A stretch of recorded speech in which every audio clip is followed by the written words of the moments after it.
क्या हाल चाल है दोस्तों। आज आपके लिए बहुत लकी दिन है बिकॉज दुनिया का जो सबसे बड़ा डिजिटल मार्केट है उसके साथ इंटरव्यू हुआ है और आप लोगों के साथ उसे शेयर किया जा रहा है। चलिए अब मैं आपको दिखाता हूँ हमने क्या बात करी इंटरव्यू में।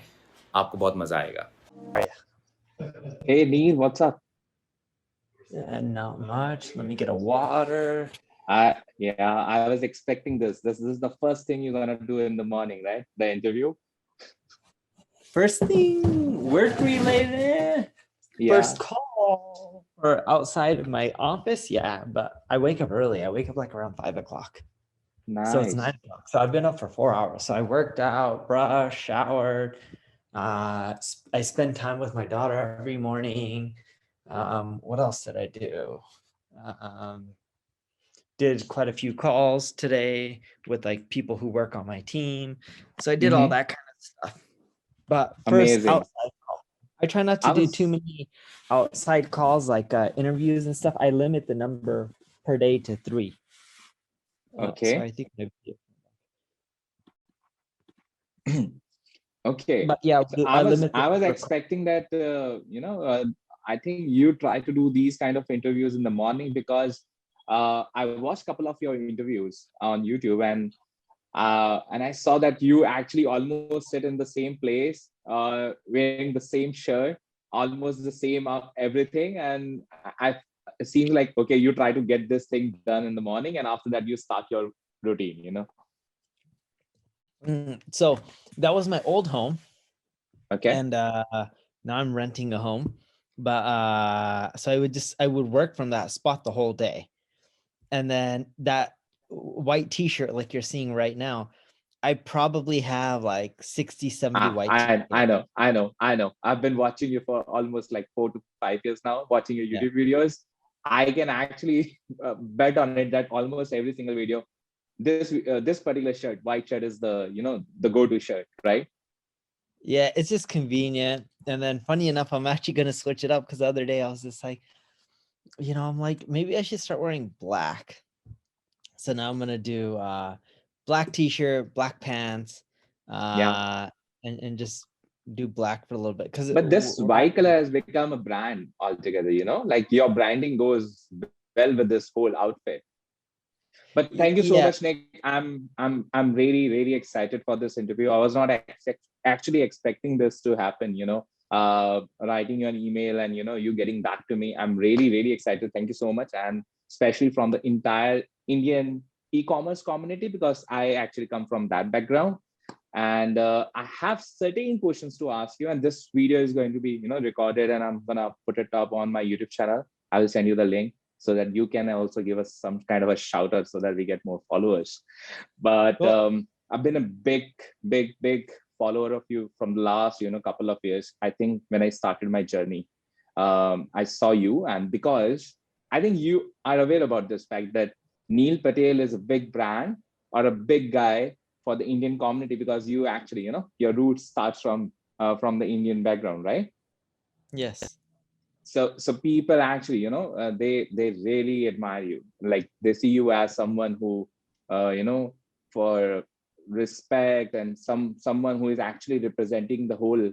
We consider that you're representing India at an international level. So we are actually, really very happy to see you there and follow you all. I appreciate the kind words, and India is an amazing place. So we have 2 offices in India. I've been trying to get there in the last year, but I can't because of COVID, right? So once COVID is over, then I'll. Actually, my question was this: have you ever been to India? Yeah, I've been to India. And where is your office is located, like Delhi or somewhere else? One in Bangalore and one in Coimbatore. I don't know how to say it exactly. Coimbatore. Yeah. Amazing. So, okay. So, Neil, there are a couple of things which I want to ask you, and there are gonna be some repeat, questions which you always, talk about on your YouTube channel. But these are the questions which is currently, blowing up. So,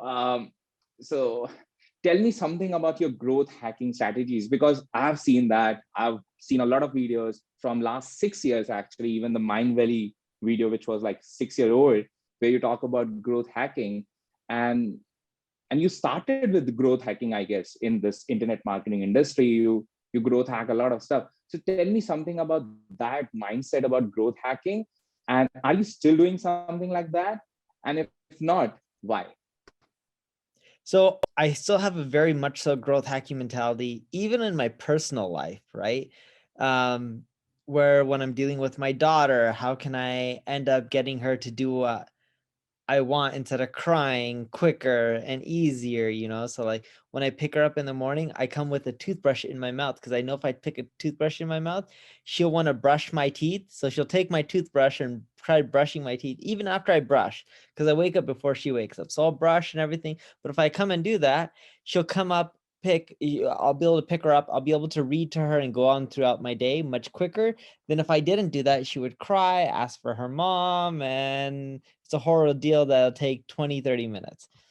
So I look for shortcuts or ways to get what I'm looking for quicker and easier.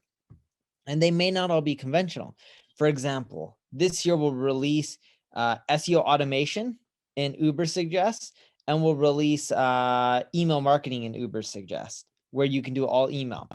And I'll give you the example of email marketing. Email marketing in Ubersuggest will be 100% free, unlimited contacts, unlimited sends. Whether you send 10 emails a month or 1 million emails a month, it'll be 100% free because email marketing is cheap now, so it doesn't cost much. But I think is it the same strategy which you use for Ubersuggest in the beginning? You made it totally free, and down the line, you basically created a tool. No, for email, kind of, but not really. What I mean by that is it'll always be free to send out an unlimited amount of emails. Amazing. So like I look at it as, to me, that's a better creative way to grow.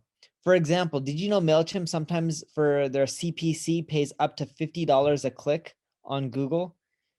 And you're No. getting a click. It doesn't mean that you get a sign up. So how many clicks do you have to get to a sign up? And a sign up for MailChimp is a free sign up, and then eventually someone can pay, right? And I'm like, wait, it's just cheaper if I just give it all away for free. To me, that's an example of growth hacking. You know, like we're even doing something in Ubersuggest, which will be, there's some people who want the premium features that can't afford it. So we're going to do something where it says you can invite X amount of people and you can get a free month of Ubersuggest. But that's been done, right? That's example of growth hacking. Just Dropbox, just like Dropbox. Yes, but I'm going to get even a little bit more creative, where I'm going to do something where it says, if you invite X amount of people, you can get a free month, or you can keep inviting. And if you hit a certain number of invites, I'll give you an SEO site audit where my team will do the audit for you, or we'll write a blog post, or we'll do manual outreach and we'll try to build you links, right? Why can't I actually give them more tangible stuff that's much more value? Have a free month of Ubersuggest, or would you rather have someone write a good blog post for you? You would probably take the blog post, right? Because that costs real money. Exactly. So I'm getting super creative on how I do growth, and I always have been. It's just the way my mind works. So doing these kind of growth hacking, do you even consider revenue somewhere? Because this is gonna take some resources from you, right? Like doing all these things for free, making the Uber, like in the beginning, like Ubersuggest was totally free, and people were using it. There were a lot of guys who started using Ubersuggest, and the same thing you're gonna do for email. Where the revenue comes into place, like how are you gonna figure out that part? So with the email, eventually I'll charge for things like better templates, better marketing automation. So really advanced features. Maybe I'll say, hey, double opt-in. If you want to remove it, you got to pay, right? So like you can make certain features paid features, but you can keep the core functionality pretty much free. Because if you look at Ubersuggest, you can still do 90+% of the stuff, 95 plus for free, right? Exactly. Like if you think about links, backlinks, Moz has a good API. We give away Moz's API for free. You don't have to pay. And it's just like, you can end up getting the exact same domain score, the same backlink history. Eventually we'll add in link intersect and we'll add all this stuff. Again, majority for free because it doesn't cost that much for the data. Same with emails. It doesn't cost that much for emails. I ran the numbers. It cost me $20,000 to send out 400 million emails a month. Might as well just give it away for free. The cost actually isn't that expensive. 10, 20 years ago when MailChimp started, it was more expensive to send out emails. Now, not so much. So the cost is continually getting lower. And if I send out more emails, my cost even gets less per email. So why not just give it away for free? It's cheaper to give it away for free than it is to acquire users and pay $20 or $50 a click on ad. That's really interesting. That's really interesting. It's a totally different way of looking at cost per acquisition, right? Like acquiring more customers. Correct. Amazing. So, perfect. Are you also thinking about integrating that with Shopify, the email service which you're thinking about? That's Yes, a we big will. market. So we want to do a little bit different things with email. Like, why can't someone just buy within the email? Okay, what I mean by that is you get an email. Here's a t-shirt for sale. Why can't I just select my size in the email without going to your website and click a buy button? And because I'm already a Shopify customer or whatever, maybe I can click a buy button right away and it purchases. Why do I even have to go to a website? So we're trying to do a lot of creative stuff. It'll take a while to do all that stuff, but yes, eventually we'll get into commerce and all that kind of stuff with emails. Are you also thinking about SMS? Because that's also booming somewhere, right? We are. I can't figure out a way to do SMS for free because the costs are just super expensive in SMS. And what's funny is in countries like India, where a customer doesn't spend as much because of currency exchange, right? Rupee versus dollar is a big difference. It actually costs more money for me to do an SMS in India than it does in the United States. Right? So the economics aren't aligning up yet because I would want to give away more for free in India because the business doesn't have as much money to pay because they're not collecting as much money, right? Because they're collecting money in rupees. But my cost in India, funny enough, for SMS is more than in the United States. So it's actually backwards. The companies will pay more in the United States for SMS software, and the cost is cheaper. The companies, from what we surveyed, will pay less in India, but the cost is actually more. Yeah, this is like but India, Geo's changing things, right? Geo's trying to make more Geo things is for changing free. things, and WhatsApp is actually, that's the reason WhatsApp is actually very actively, try to monetize that market because it's huge in India. WhatsApp is one of the biggest, players in India for instant messaging. But their platform is not fully developed yet for a business standpoint to monetize, right? To create software around it. They're working on it, and they've been releasing They're more working and more. on it. Yes. Because it's gonna be instant, communication with the buyers right away on there. And then all day long, we'll juice. And just because of Geo, everyone owns a smartphone right now in India. Do you know about this? India has the lowest cost of internet right now in the world, in the entire world. Just because of Geo. That's amazing, right? Yes, because think about what I'm trying to do with Uber Suggest. Geo did that to the extreme. They said, instead of giving away free software, let me just give away free phone service and just make it so affordable. Yeah. And then you have mass adoption. Yeah, and then he took celebrities because he has way more money than me, right? He's one of the richest people in the world. So then he took celebrities, and then had the celebrities promote the Geo phone, right? Which made it even more popular. Like the Amitabh Bachchan and everyone, right? They were on the ad campaigns about Geos. Exactly.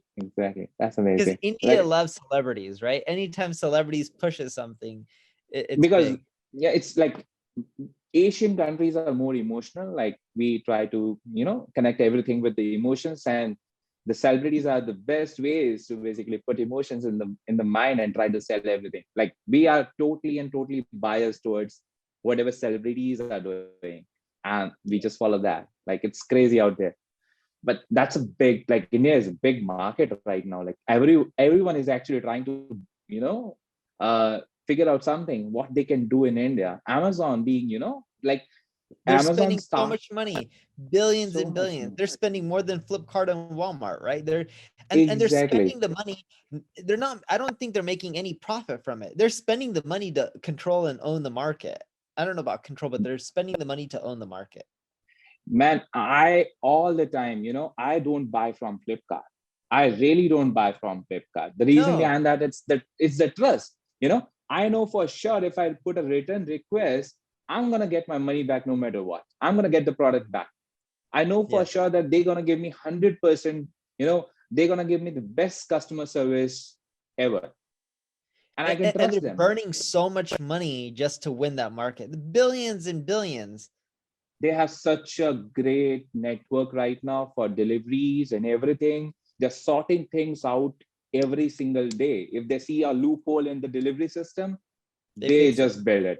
They They're fix they're it. really amazing at operations. They're one of the best operations company I've ever seen, in logistics company. That's making, or hard for all the e-commerce guys just like us who are just trying to get things done, because first of all, we start with drop shipping. It takes a lot of time, but people, and everyone is getting into that mindset of, okay, we're gonna get our delivery in 2 to 3 days, but we like they don't even get the tracking number on time sometimes. So it's Yep. it's really something that putting the standards really, really high. So, okay, so that's being said, my next question is about the whole internet marketing industry. Uh, from the last couple of years, what I've seen is it's actually, changing drastically in terms of what it was before and what it is right now. The things which were working before, it's no longer working for a lot of guys. It's kind of changing. So and I have seen like you're moving towards more about, I see you are running your own agency right now. You work for Fortune, 500 top companies in the world, all these things. uh, but I don't see that that kind of buzz in the internet marketing industry, which was back in 2012, 13, 14, 15, when it was like SEO was booming. People were talking about PVN, selling website, doing that, doing this. It's changing, right? Like where it is going right now. So I think internet marketing is there. It's merging, funny enough, with what's considered offline marketing, right? So internet marketing is now not just Facebook and Google and Instagram and TikTok. It's also being, hey, how do you market on Amazon? Hey, how do you market on a fridge? Believe it or not, fridges nowadays can order groceries, right? How can you market on Alexa? How can you market on Google Home? See, throughout our day, we're not just using a computer. We're now using phones. We're now using devices like you can talk into your TV remote control. You can talk into your home automation, right? Your Alexa or whatever it may be. And you got to now start marketing on all these platforms, online and offline. And I think that's what's changing. And that's the big thing. And that's going to be the big boom in internet marketing. And it won't just be internet, it'll be digital marketing, right? Because it's anywhere that there's digital. Imagine this. People love shopping together. Okay, I know with COVID it's a little bit different, but normally, my mom loves going to the Indian stores with her friends and go shop jewelry or saris or anything, right? They like going with their friends, trying it on.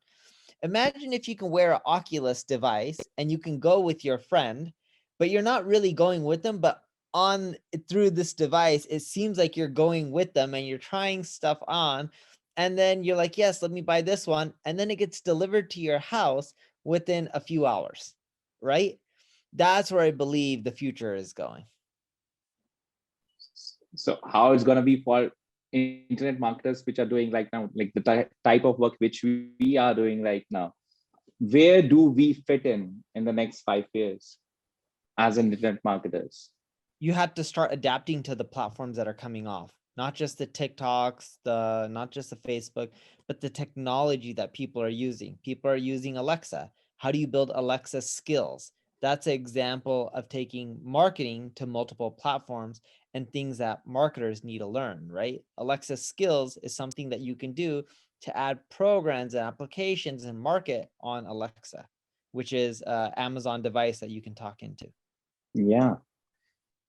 Cool. So it seems like the internet marketer really needs to shift their mindset about, just working on Facebook and Google and finding those quick wins to something long term, right? Something which they can actually rely on, building something for the long term, right?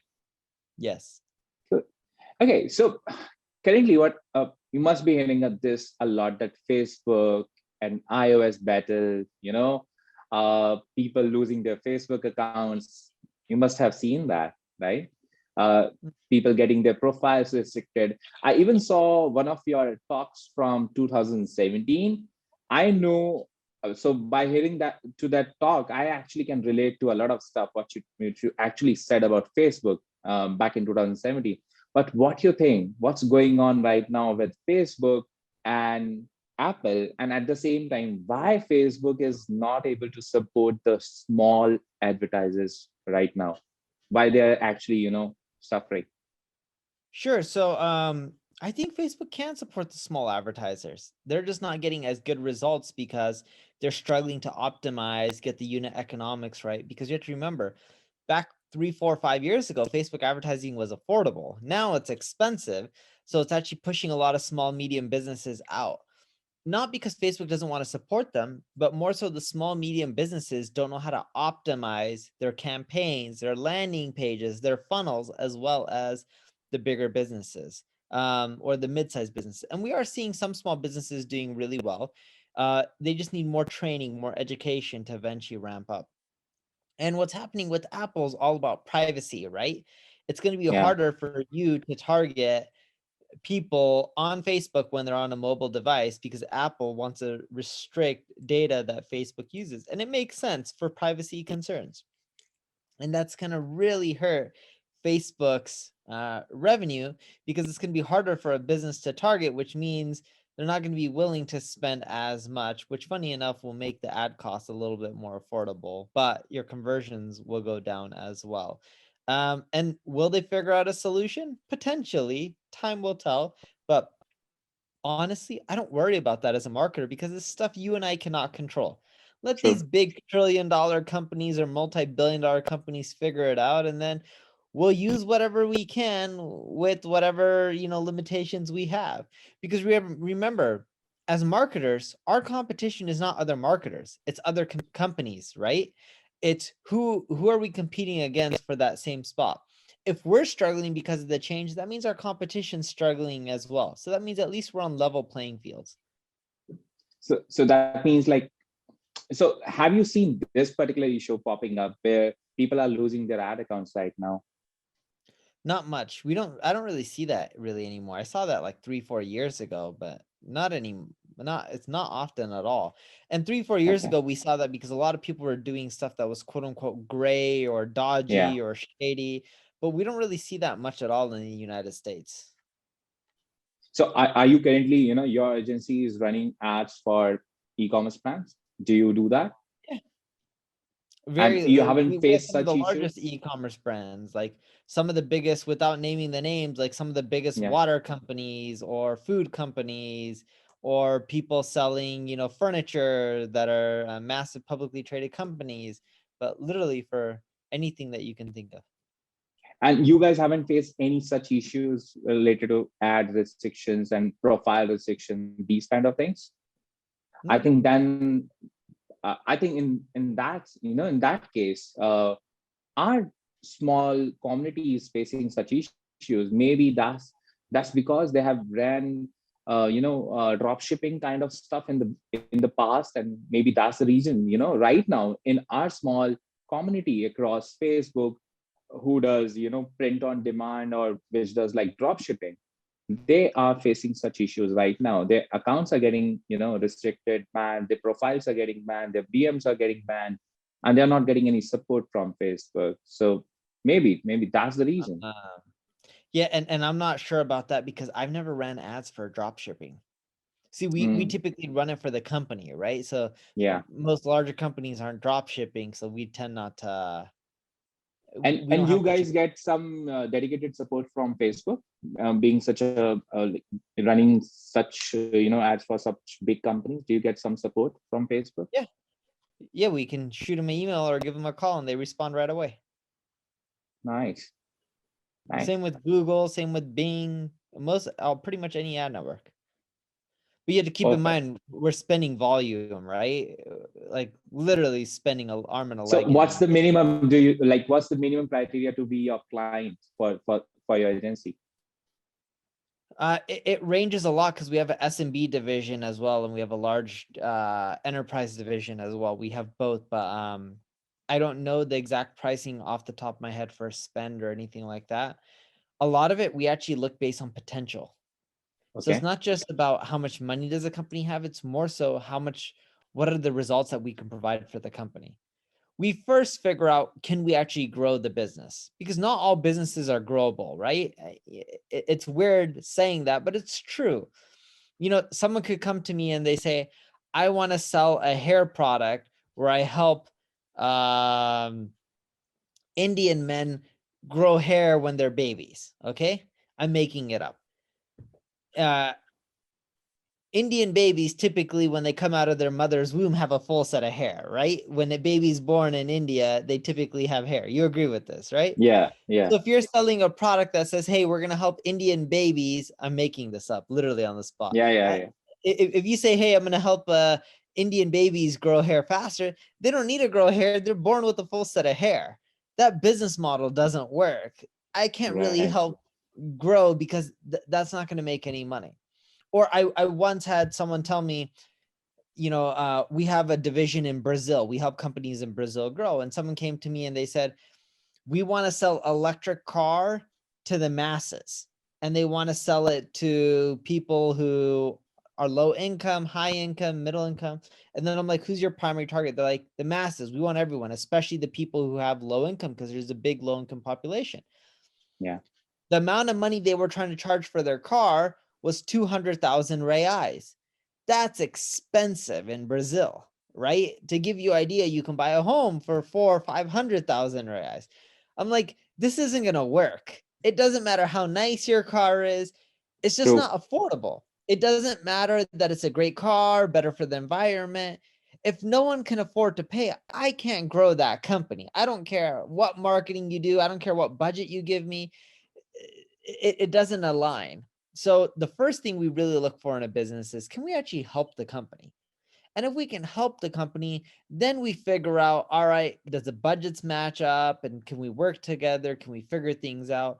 But the first thing is can we actually help the company? And then we go from there. So do you, so when you actually take any clients, do you only see in terms of e-commerce how we can help them, or do you provide 360 solution on digital marketing? 360.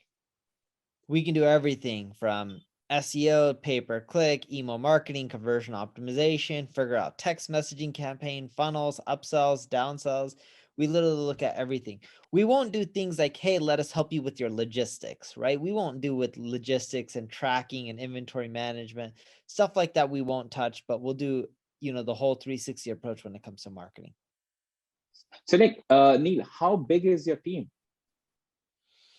I don't know. I stopped counting a long time ago. If I had a guess, on the low end, 300 people, on the high end, maybe 500 people, somewhere in that range, probably closer to 300 to 400 if I had a guess. If I'm not wrong, your partner actually, manages all that thing, because I think you already said in a lot of videos that you're not a very good manager, managing people. You're not good at that, right? Correct. And like, I don't keep track. Like, like he was telling me, I think last week, that we have 41 job openings in the United States, 60 something globally. So like, I don't know how many people we have. I don't really try to count how many people we have. I more so look at like, are we providing good results for clients? Are they happy? Like things like that are more important than knowing a number. Like I don't keep track of like, what's my monthly revenue or profit or employee count. I believe if you do what's best for your customer, and you keep your team happy, your company will grow overall. But you got to put other people first instead of yourself. That's actually very deep. If someone actually, just take a thought on that part, that you just have to help your teammates, and that they will take care of each and everything for you, right? Correct. Yes. Okay, like so this I is talked to some of my team members about the most randomest stuff. Like I had one guy who called me. He helps me with my social media, and he's young. He's in his early 20s, and he's like, man, I lost all this money in the stock market. And he was asking me for tips. It was nothing related to work. And the biggest advice I gave him is, I'm like, stop trying to get rich quick. Because all he's trying to do is like buy a stock and hopes it like 10x's. And he's like gambling. And I'm like, this is not the way you build wealth, And I'm like, you solve real problems. I'm like, rolling the dice and, going to like a casino, that's how he's treating the stock market. And I'm like, that's a crapshoot. Either you make money or you lose money. And if you make money, good luck for you. And he's made some good money doing this, but a lot of times he loses. And I'm like, yes, because it's risky. If it was safe, everyone would be doing it. And I tried to tell him, focus on the future. I don't know if Amazon stock is going to go up or down tomorrow or next year. But what I do know is 10 years from now, there'll be a massive e-commerce company and more people rely on them because they have amazing product, amazing service. They're willing to lose money to win market share. AWS is massive itself. Someone could in theory say that's $1 trillion company on its own. So I look at Amazon as long-term good, bad. I don't look the next day if it goes up or it goes down or gamble. I just look at it and say, long-term good company, you buy, you hold, and ignore, right? But I was trying to teach him that. And the purpose of me telling this story is I care about my team. I don't have to give him stock advice. He works for me in my ad agency. Me telling him stock advice has nothing to do with work, but me helping him individually during his hard times, to me, that's important. I had another person who had family problems, and I don't want to go into their family situation, but it was really bad with their father and what happened to their father. Father's no longer in their life. And I was giving him advice and helping him out. Again, it has no benefit for me, but I care about my people. So why wouldn't I? Right? I could go watch TV, go spend time with my family, go make more money. I spent an hour helping him out. It has no benefit for me, but I truly care about my team. So why wouldn't I? Even if he didn't work for me, I would still give him the help. I believe you do what's best for others. I don't care if it makes money or not. I really believe if you put others first, eventually it all works its way out. That's really amazing. I actually wanted to ask you about this. I was actually writing some questions down, what I should ask Nick. He's been doing, this for such a long time. I will ask something about, wisdom. And it came up automatically, thinking long-term, helping others, the money will follow, right? But yes, and you still have to be smart about the money, right? You can't be foolish and just burn money for no reason. If everyone on my team says, hey, let's go buy everyone cars. Of course, I put people first, but I'm not going to go buy everyone cars. There is a line. You need a balance between that, right? Correct. So now, okay. So do you even keep a track on your personal expenses in any way? Or you're just, just like it, I don't care? No, I care. I'm Gujarati. Gujaratis don't spend money. Yeah. But I don't keep track. One of my friends, was telling me he's making a budget. Look how much he's reduced his money and his spending. And he was telling me, he's like, how do you do your budget? And I'm like, I don't do budgets. And he's like, why don't you keep track? And I'm like, I just don't spend. If you don't spend, you don't need to keep track. That's interesting. Yeah. I do spend, but I am frugal. But I think that's a lot of Gujaratis, right? I don't want to stereotype, but I think most of especially the Gujaratis and overall Indians who are going to US, they're frugal about their expenses. That's why they actually make more money if they work for 8 or 10 years in US. They make a lot of money and then they actually start up their own businesses in US, right? Yes. They save a lot of money. But my parents never made a lot of money, but they saved a lot of money. That was the key. Yeah. And over time, they were able to actually, do some, what they say, exponential growth or compounding, right? No, but they were able to, I was able to start my first business with the money they saved. They had saved a few $100,000. And you use that money? I use it. They didn't want me to use it, but they added me to their bank account. So I just pulled the money. and I even heard one story where you lost money helping your teammate getting some treatment, getting the house. I heard about that story. I lost a lot of money. I've made bad decisions. Almost $1 million, right? Yeah. And that I borrowed money. My parents didn't have $1 million. And eventually I repaid, the people I borrowed. How you did that in a record-breaking 1 year time, right? Yeah, I focus on just growing the business and making money. I focus, again, going back to what we talked about. And it wasn't even quote unquote making money. I worked on providing results. If I'm a marketer and I help people grow, naturally you end up making more money. So so this is now totally, totally about the psychology and the mindset. Do you work on that in any way? Because imagining and making that amount of money in 1 year for someone who hasn't actually made money, let's suppose you are just a normal guy who is, who is a college going kid or maybe, just got a job. how you even imagine that kind of a money and able to make that amount of money in 1 year? How you get that kind of mindset? I know mindset. I just crank and I do what I love and I focus on what I'm good at.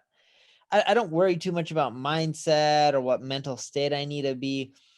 The way I operate life is very simple in business. Okay. When it comes to, if you want to grow, you got to take action. You know, a lot of people tell me they read this book and they learned this. And I'm like, are you actually implementing anything you're doing? So on a Almost no daily one. basis, yeah, on a Almost no daily one. basis, I don't read tons of books. I focus on actually getting shit done. Excuse my language, but I focus on Yeah. getting stuff done. And on a daily basis, I have a checklist of what I need to complete in that day for it to be a productive day. And I don't go to sleep until it's done. I don't care if I'm sick, I get it done. And that's it. I don't care if it's Christmas, I get stuff done. Do you use any fancy tools for that checklist, or you use just a normal I notebook? use Gmail. Okay, Gmail as a document inside the Gmail, or what? Yeah, Gmail has all this stuff, right? You can add features like task lists. You can send Yeah. emails, keep track of everything. You can have Excel spreadsheets, Word docs. Gmail's pretty robust, or Google Docs, or whatever you want to call it. The Google, I don't know how to call it, Google Suite. Yeah, I've seen this, like, you in almost all the interviews and all the videos, because I've been spying you a lot from the last couple of years. So I know a lot of stuff which you have said in the past, so I can actually recall those things. You try to use most of the things which are almost free or very, very, inexpensive in terms of tools. Like, I think you use more Google Analytics rather than paying someone some tool for some analytics terms, right? Yeah. You try to use all the free Life is stuff. expensive. It's easier to, my mom always taught me, it's easier to save money than it is to make it. So I try to save it wherever I can. Because that's right away, you are actually saving money. That means you are actually making money right away, right there, right? Correct. Amazing. Okay, so Nick, sorry, I'm actually calling you Nick again and again. So sorry. So Neil, No, that's I just okay. want to I want to ask you one question. It's gonna be, especially for those guys who are new, because most of my, followers or the members inside the community are beginners. What if someone has to start an e-commerce business in 2021, and suppose it is you? How are you gonna take that? How are you gonna start that? And if you don't have any, budget for marketing, you don't have anything, how are you gonna start that thing? So I would copy the Aura Brush model. Have you heard of Aura Brush? No. Okay, so years ago, Aura Brush has created an e-commerce site. So you can do like BigCommerce, Shopify, you pick whatever platform you want, right? You got to do something there. I would figure out a product that I can give away for free and just charge for shipping. Make sure your shipping cost covers a lot of your expense on the product. And they were giving a tongue cleaner. I don't know how to, in India, my mom used to give me a uli. I don't know what it's called. It's a tongue cleaner. It's like a little metal Yeah, device. I understand. Every Okay. Indian can relate to Okay. that. So you end up giving away a free tongue cleaner or uli, and you just had to pay for shipping. And then you had the upsells and downsells: toothpaste, mouthwash, Listerine, whatever you want. So the whole concept is, what can you give away for free? And you add shipping costs, but the shipping cost makes up a lot of the cost for the product as well. So you don't really lose too much money, but it's a great marketing hook. And then you add upsells and downsells right then and there, and that allows you to scale really quickly. That's what I would do if I was creating an e-commerce site right now. So would you use Facebook ads or any marketing channel for that, or you're gonna use something else? I would use Facebook ads. The big thing I would actually do is sell on Facebook. I don't know if you know, you can go live on Facebook and sell, kind of like a home Right. shopping network style. I Right. don't know if they Yeah. have that in India, but it works very, very well. Perfect. Okay, so do you have any advice for all the beginners right now who are just starting this digital marketing industry, in this digital marketing or internet marketing industry? What do you have for them? What they can do right now in 2020, 2021, which they can actually leverage and can do really big things down the line? So in e-commerce, what we're seeing is working really well is writing articles like the best 10 toothbrushes, the best 10 pani puri recipes, right? Let's say if you're selling pani puri supplies, okay? Yeah. I would create articles that have the best 10 And then number 1, number 2 could be your products. Number 3, 4, 5, 6 could be affiliate links. High conversion rates. You can rank high on Google and you can generate really good consistent sales. Okay. This is something which I wanted to ask you personally, because I've seen you doing that relentless without taking a break. And I sometimes, I get really puzzled to see you doing that for such a long time. YouTube and your podcast, you have been doing it for such a long time, consistent. How you do it? I have seen your videos, a lot of videos. So, whenever I just go to Neil Patel and see what's the number of subscribers do you have right now. And I actually check it once or twice in the entire year. I'm not just checking it over and over again. I'm just, I'm not saying that do not watch your videos, but it's just, keeping a track on, like, are you still doing it? Are you still doing it? And I see that you have been so consistent for the last 4 years on your YouTube and podcast. How you get that thing done going on for such a long time? Yeah, so I'm actually going to check. I don't check my subscriber count, being quite 800 honest. and something thousand. 857. That means eventually I'll reach 1 million, right? Yeah. But I look at this stuff as like really, really simple. If you love what you're doing, you're going to put in the time and effort. If you don't love what you're doing, you're not. So it all starts off by picking something that you love. If you don't do it, if you don't love what you're doing, you're just not going to put in the time and effort. So basically, you love making videos, or you love sharing the content which you're doing? Oh no, I hate making the videos. I love sharing the content and helping others. So it's just another way. Like, before you were writing a lot of blog posts, so now you know that the video is the way to go. So that's the reason you're making a lot of videos? No, it's just a combination of everything. I'll do videos, I'll do podcasts, I'll do tools, I'll do blog posts. I'm trying to do everything. I'm trying to eventually create one of the biggest marketing companies out there. So I'm trying to touch all the main channels. I don't do much TikTok. I don't really do much Instagram, right? But I don't think tons of marketers spend their time on Instagram over learning marketing versus spending it on YouTube or a blog or whatnot. Yeah, I even saw you have a lot of courses on your website as well. Yeah, for free. You can learn as much as you want for free. I was actually going through e-commerce unlocked that day. I was like, okay, let me see what Neil is doing on e-commerce side, and I saw that. So the way you actually deliver the content, I want to ask you, something very specific in terms of delivering the value. Reason being, because I actually do course content and training and coaching for e-commerce people. So when you actually try to make videos, do you go more deep in the technical part, or you try to cover the overall strategy? What do you think is more important?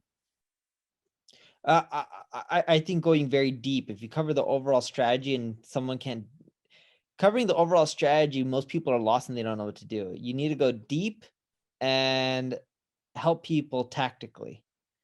And I think that's the key to really growing, because if someone knows what to do step by step, even if they don't understand the overall strategy, but if they've got one tactic that they can implement, they're much better off versus understanding a whole strategy and not knowing how to implement anything in that. Awesome. I'm gonna actually put that link of e-commerce unlocked to my viewers to see how what you have for them, because it's actually really great. It's simple, to the point, and you have so many slides, so many things, slides and handouts and worksheets and downloadable assets. How much time it took you to make that? Not too long. 2 hours. That was it. So my team creates all the slides. My team creates the slides. They create the handouts and design it. I just have to record it. So it's really efficient. Who does the whole creating those kind of like who puts the content? Like, what's gonna be there? Vignesh does it all for me. And you then basically read it out? Yeah, I just no, he doesn't even give me notes. I just have to talk. But I already know the subject like the back of my hand, so I can talk without knowing what the slides are. Awesome, amazing. Because I'm talking on something I know, right? So it's not like he needs to give me notes or a script to read. He just has to make. So it's there, you know what to tell, right? Because I do it every single day, so I know it, right? So, okay, the entire day, what's your 80%? Like, what you do 80% of the times, the entire day? Okay, so we're recording this on a Monday. in my calendar, I only have interview with you 9 to 10. I have a team meeting 11 to 12, but I also have a walk with my wife for 11 to 12. She's pregnant again. So we're walking. Congratulations. So I'll adjust when I walk with my wife. Maybe I'll walk with her 12 to 1 or 11 to 12, or I mean 10 to 11. And then I have a call with the bank from 3 to 3:30. So today is Monday. I spent a lot of the weekend watching my child, so I didn't have as much time, and friends came over to visit. So today I still have to write a blog post because every Tuesday I release an email blast with a new updated blog post. So I think I'm going to end up writing about, I haven't figured out the title yet, but something around the new way to do blogging, right? Because writing beginner, the big trend, and I have data to back this up. If you write beginner content, you can get, that's what people Google for, and that's what gets the traffic, but it doesn't generate a lot of backlinks and it doesn't generate a lot of social shares. If you write the expert and advanced content, it generates a lot of backlinks and social shares, but it doesn't generate enough Google searches or SEO traffic. So I'm going to be breaking down the new form of blogging, how you have to mix expert content with stats and data, and beginner content, what type of expert content does the best, what percentage of time you should be writing each, and then go from there. But pretty much give people a framework for blogging. Okay. And after that, you're free? After that time, I'm free, but I have so many calls throughout the day, right? Because I have so many team members. So randomly throughout my day, I just have tons of calls. Like even after this, I know like people have already called me 3 times during this interview. My phone's buzzed 3 times. I just haven't answered. So do you have any, limit? Like I'm going to take the last call at this time, and after that, I won't be taking any call. Yeah, maybe I'll do my last call like at 9-10 p.m. Oh, so you basically work late night, right? Usually not that late, but I'm willing to do a call up till 9 or 10 p.m. if I need to. But typically I'll start my day around 5 o'clock and I'll end my day somewhere around 6-ish. I try 6:30. Sometimes it ends up being 7 or 8. And then I try to spend time with my wife, debrief for a day, relax, watch TV with her, and then fall asleep. Amazing. Great, cool. That's really amazing. I have so many other things to ask you, but you are, I think, almost like we are done here because you have other things to do. And thank you really so much for this interview. I'm gonna, put this up, send you an, email with the link when it is up on the YouTube channel. Let me know when it goes live. I appreciate you taking the time. This was fun for me. Thank you so much. We'll connect real time soon, maybe, after I have more questions to ask you, something else to discuss. Sounds good. Thank you so much, team. Have a good day. Bye. Bye.